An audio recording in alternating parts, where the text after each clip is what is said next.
The first line of the novel includes an allusion to Chinua Achebe's masterpiece Things Fall Apart.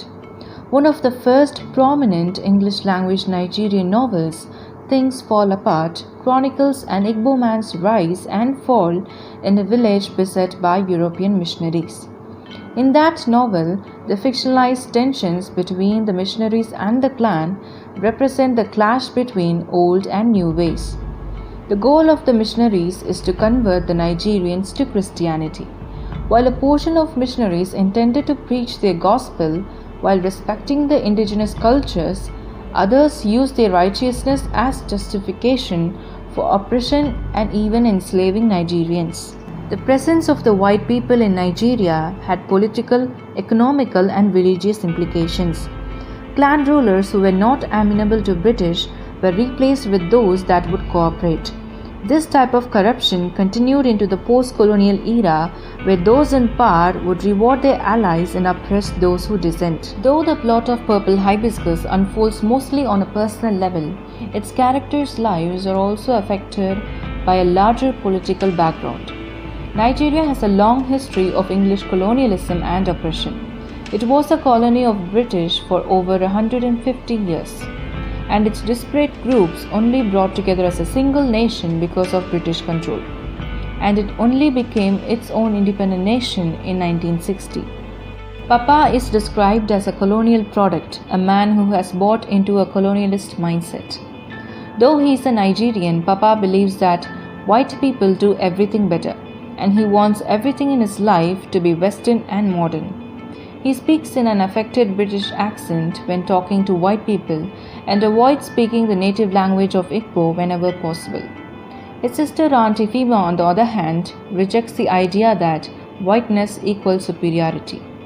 She is frustrated by the corruption in Nigeria, but she still believes that the country should embrace its own resources and independence. She asserts that Nigeria is still a young nation learning to govern itself, so it should not be judged alongside much older countries that have already gone through growing pains. While colonialism sets the background for the novel, Purple Hibiscus also takes place during a turbulent time for the Nigerian government. The plot probably coincides with the real historical military coup and subsequent regime of Ibrahim Babangida, one of the country's most corrupt leaders.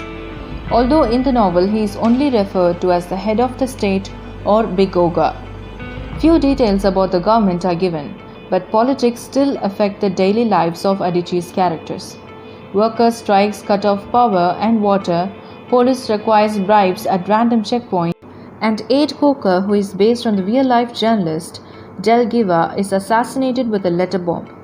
We see everything through a young adult's point of view, but Adichie still manages to make her novel a political one by showing the tragic personal results of the legacy of colonialism, dictatorship, and corruption. The socio-political turmoil in Nigeria constantly destroyed the peace in Achiki's family. Eugene did not have a good relation with the other members in the family. Jaja and Kambili wanted to stay in Nsukka, but in Nsukka also the government wanted to end the persistent democracy, and there were agitations harbored in the university. Ifema had to face some agitations out there. The students' mob was something she did not like at all. Obiora, Ifema's second child, told that the university is the equivalent of a head of a state. The university becomes a microcosm of the whole country. The situation in Nigeria had become dangerous and tumultuous. People cannot get fresh water, petrol, not even light. When Kambali went to the market, she saw a painful incident where the military force was inflicting violence upon the citizens. To describe, market women were shouting, and many had both hands placed on their heads in the way that people do to show despair or shock. A woman lay in the dirt wailing. Her wrapper had come undone, and I saw the soldier raise a whip in the air. Another soldier was kicking down trays of fruits, squashing papayas with his boots, and laughing. Adichie focuses on the pain and brutality of the common mass. Eugene's family was a well-to-do family. Eugene knew that the politicians in Nigeria were corrupt, and that is why He wanted a new kind of Nigeria to emerge out of the old Nigeria. He and his editor Aide Coker ran a newspaper named Standard, and there they had mentioned many stories about the cabinet ministers who slashed money in foreign bank accounts. Aide Coker was arrested for the newspaper had some publication that was against the head of the state. But ultimately, Eugene was capable of setting Aide free from the bondage. Eugene wanted to run his paper Standard underground to make his staff safe.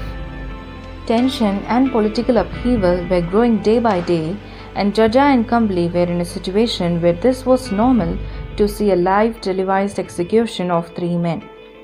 Ifema, who is a professor in the University of Nigeria, but her life at the university in Nsukka, where she taught, was getting difficult.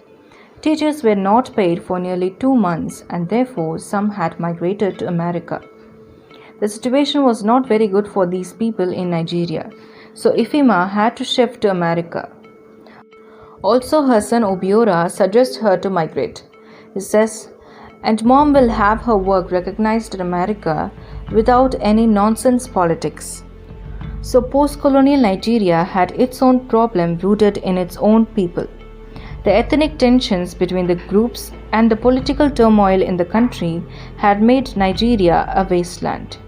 An Adichie family, Ifema's family, and Papa's house are the microcosms of the whole Nigeria.